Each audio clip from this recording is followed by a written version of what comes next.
I use Organic Bloom all natural fertilizer. It's packed.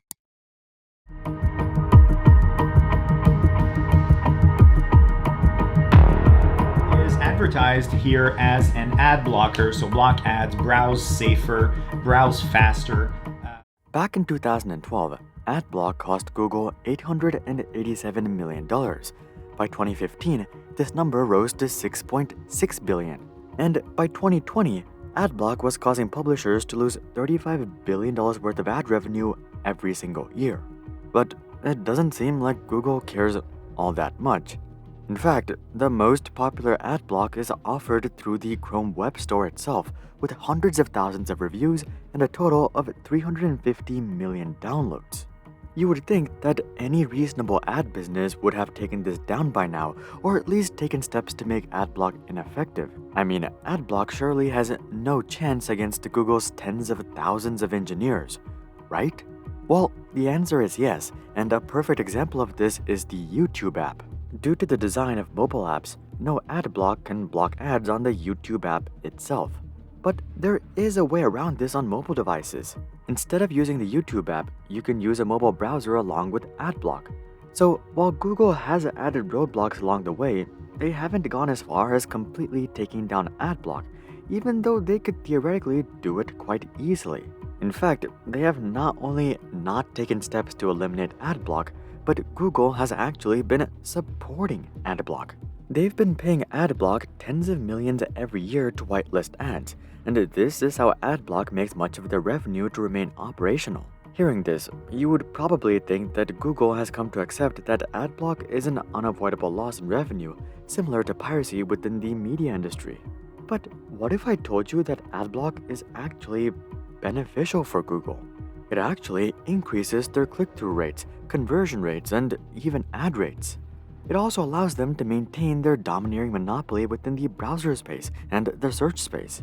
And if you don't believe me, just listen to this. Back in 2017, Google was trying to build their own ad block that would be built into Chrome.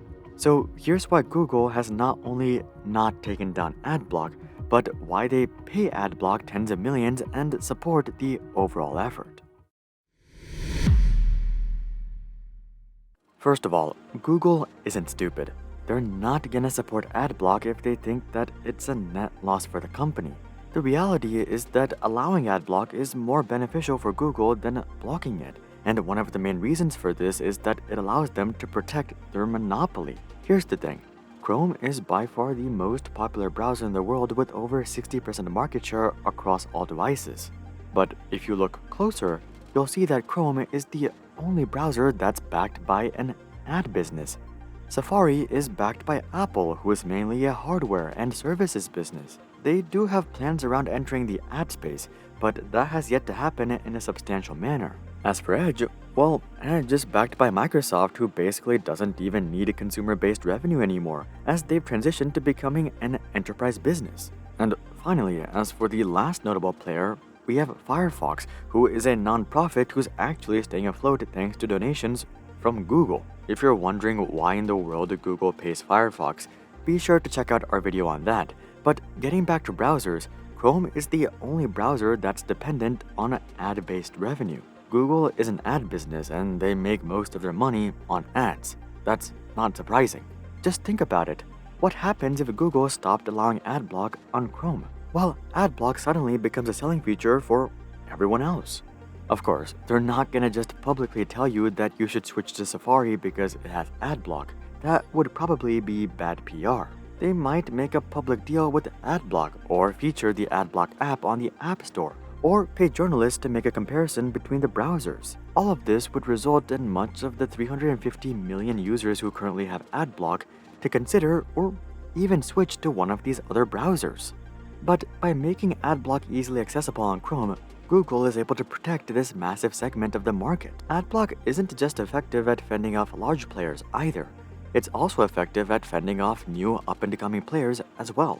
All of the browsers that we just discussed were created by established companies as an afterthought, and that's why they don't need ads. But if you want to have a chance at taking on Chrome, you too would have to allow AdBlock. And while that's sustainable for Google with their nearly $300 billion worth of revenue, it's unlikely that it would be sustainable for you. So, from Google's perspective, allowing AdBlock may mean sacrificing some revenue, but the alternative is sacrificing market share, which is a lot more valuable. Aside from protecting market share, AdBlock actually allows Google to have far better ad performance. Here's the thing, what type of person is gonna go out of their way to get the AdBlock extension or use Safari to watch YouTube instead of the YouTube app? Well, the answer is someone who really doesn't want to see ads. Ironically, this is almost half of the internet, as 42.7% of the world uses some form of AdBlock. Now, Google could force ads on these people, but given their extreme distaste for ads, they would be far less likely to convert, which is not exactly a great thing for Google due to how their ad business is structured. In more traditional media like TV and movies, advertisers pay networks and studios based on visibility. This is why it costs $7 million to air a 30-second commercial on their Super Bowl. They get paid the same amount whether the ad gets a 1% conversion rate or a 50% conversion rate. In other words, the broadcaster doesn't promise any sort of performance, and likewise their compensation isn't based on performance. Google also doesn't promise advertisers any sort of performance, but there's a catch. Google only gets paid if the ad performs because they use a model called pay-per-click. In this model, advertisers will bid on how much money they're willing to pay per click, and the person with the highest bid will be displayed first on search results or YouTube or whatever. So theoretically, I could bid an insane amount like $1,000 per click, and Google could go ahead and push that to 1 billion people. But if not a single person clicks, I wouldn't have to pay Google a single dime. Conversely, someone could bid a much more modest $1 per click, and the ad could be pushed to just 1 million people. But if this campaign had a 10% click-through rate, this advertiser would have to pay Google $100,000. Google isn't paid on visibility, they're paid on results. And so even though Google doesn't promise any sort of results, it's in their best interest that advertisers perform well. And one of the easiest ways to do this is to cut out the people who don't want to see ads. These people would simply be inflating impression counts, deflating click-through rates, and putting off advertisers. I think the lost revenue estimates are actually super inaccurate. I'm not exactly sure how numbers like this are calculated, but they're probably using some sort of basic forecasting model. If X number of viewers lead to this much ad revenue, Y number of viewers should lead to this much ad revenue. But for this to be accurate, the ads would have to perform as well with Y number of viewers as it did with X number of viewers, which, as we discussed, is unlikely. If the extra viewers were 10 times less likely to click, well then, the loss in revenue wouldn't be 35 billion, it would actually be 3.5 billion. By focusing on likely ad targets, Google may have been able to increase ad bids to a point at which it offsets this cost. So AdBlock may not just be a market share move for Google, it could straight up be a profitable move. So far, we've been discussing how Google has been quite accommodating of AdBlock, but this is not 100% of the story.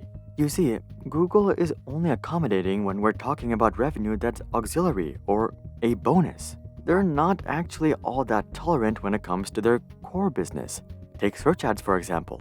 Google didn't waste a second when it came to striking a deal with AdBlock to whitelist Google search ads.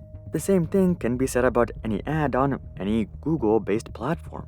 AdBlock isn't stopping inbuilt ads on Google Maps or Gmail or Google Flights or Google Books or Google Shopping or even mobile YouTube. Even if you found some AdBlock that accomplishes this, well, it's still not stopping Google from continuing to collect data on you and trying to serve ads through other venues. So the bottom line is that Google isn't actually seeding in any of their core businesses. The part of the business that they're seeding on is the ability to put ads on third-party websites. If we zoom out, we'll see that seeding here isn't even a loss for Google. It's actually a gain, because Google's most valuable asset isn't advertising. Their number one goal is to consume as much of your attention as possible and prevent you from going on to TikTok or Instagram or Twitter. If you go search for an article and all of the ads on the article are blocked, that's not a big deal. As long as you're still researching, you're gonna go back to Google, make more searches, see more sponsored results, and visit more websites which may have whitelisted ads. What would be a true loss for Google is if you visit a website or bombarded by 10 ads and decide to go scroll through TikTok instead. This is the main reason that Chrome itself has an inbuilt ad blocker that's automatically enabled. You may not have known this, but Google themselves blocks all ads on websites that they deem to have poor ad experiences. This includes sites with too many ads, ads with flashing graphics and auto-playing audio, and ad walls. In many cases, these ads may be getting displayed through Google Ads, so Google is technically cutting off their own revenue in the short term. But they're betting that this will lead to a greater user experience and stronger retention, which will theoretically be more profitable over the long term. In the end, Google has taken an extremely sophisticated approach when it comes to AdBlock. Given that they're an ad business, it would have been easy for them to complain, throw a tantrum, and try to eliminate all remnants of AdBlock. But instead, they've looked to structure AdBlock in a way that benefits them. They've used AdBlock to protect their market share and to boost their ad performance. Simultaneously, they've also worked with AdBlock to whitelist ads on most of their core services other than desktop YouTube.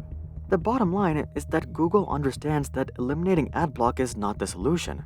The solution is to make ads less intrusive, less annoying, and more appealing. The solution is to make the ad experience so good that people don't even feel the need to use AdBlock, even if it's available, and that's really Google's ultimate goal.